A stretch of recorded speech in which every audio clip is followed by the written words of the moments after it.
Hello everyone, তো আজকে আমি তোমাদের সাথে নিয়ে চলে এসেছি এক নতুন পনির রেসিপি নিয়ে।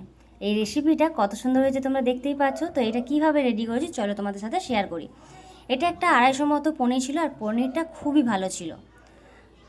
আর কড়াইয়ের মধ্যে জল আর নুনটাকে আমি ফুটতে দিয়েছি, এরপর ঢেলে নিয়েছি একটা পাত্রের মধ্যে, আর কড়াইয়ের মধ্যে দিয়ে দেবো পরিমাণ মতো তেল। তো তোমরা যেরকম পনিরটাকে এনেছো ঠিক পরিমাণ মতো বুঝে তেলটা নিয়ে নেবে। এরপর পুরো পনিরটাকে আমি পিস পিস করে কেটে নেব। এখানে পনিরটা পিস করা হয়ে গেছে, দেখো কত সুন্দর পিসগুলো হয়েছে, আর পনিরটা কিন্তু টাটকা ছিল। তারপর তেলটা যখনই গরম হয়ে এলো আমি এগুলোকে হালকা করে একটু ভেজে নেব। তো তোমরা চাইলে ভাজতেও পারো, আবার নাও ভাজতে পারো, কারণ অনেকে তো ভাজাটা পছন্দ করে না।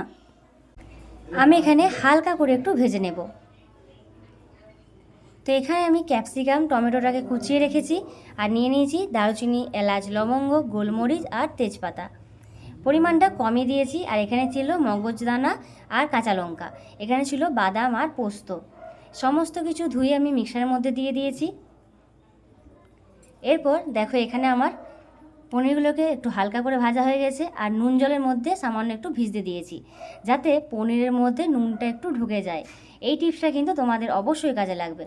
এরপর তেলের মধ্যে দিয়ে দিলাম সামান্য পরিমাণ চিনি, তারপর দিয়ে দেব কোচানো ক্যাপসিকাম আর টমেটো। এটা আমি হালকা করে ভেজে নেব।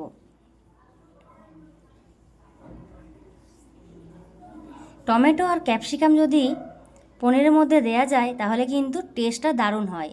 আর এর মধ্যে আমি দিয়ে দিলাম সামান্য একটু পরিমাণে হলুদ গুঁড়ো। এরপর দেখো খুব সহজেই কিন্তু এটা ভাজা হয়ে এসেছে। কিভাবে বুঝবে? দেখো এটা একটু নরম হয়ে গেছে। নরম হয়ে যাওয়া মানে কিন্তু এটা পারফেক্ট একবারে ভাজা হয়ে গেছে। এটা খুব একটা বেশি গলানোর দরকার নেই, এই রকম রাখলেই হবে। এরপর আমি পুরো পেস্টটা এর মধ্যে দিয়ে দিলাম। এই পুরো পেস্টটাতে যদি তোমরা পোস্ত নাও দিতে চাও অবশ্যই দিতে পারো, কিন্তু হ্যাঁ, পোস্তটা দিলে দারুণ টেস্ট হয়। এরপর পনিরগুলো ভিজিয়ে রেখেছিলাম বেশ কিছুক্ষণ, সেটাই এর মধ্যে অ্যাড করে দিলাম। মশলার মধ্যে অ্যাড করে দেওয়ার পর সেই নুন জলটা হালকা একটু দিয়ে দিলাম।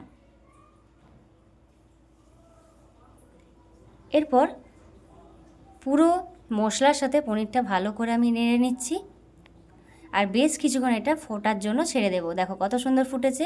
এই সময় তোমরা লবণ একটু দিয়ে দেবে, কারণ প্রথম থেকেই আমি কিন্তু লবণ দিইনি, কারণ লবণ জলটা আমি এখানে অ্যাড করেছিলাম। তখন তোমরা চেখে দেখে নেবে যে লবণটা হয়েছে কি না, সেই সময় একটু লবণটা দিয়ে দেবে। বেশ কিছুক্ষণ ফোটার পর দেখো কত সুন্দর হয়ে গেছে। খুব একটা টাইটও নেই, খুব একটা নরমও নেই। এই রকমের পজিশনে তোমরা কি করবে, গ্যাসের ফ্লেমটা বন্ধ করে দেবে।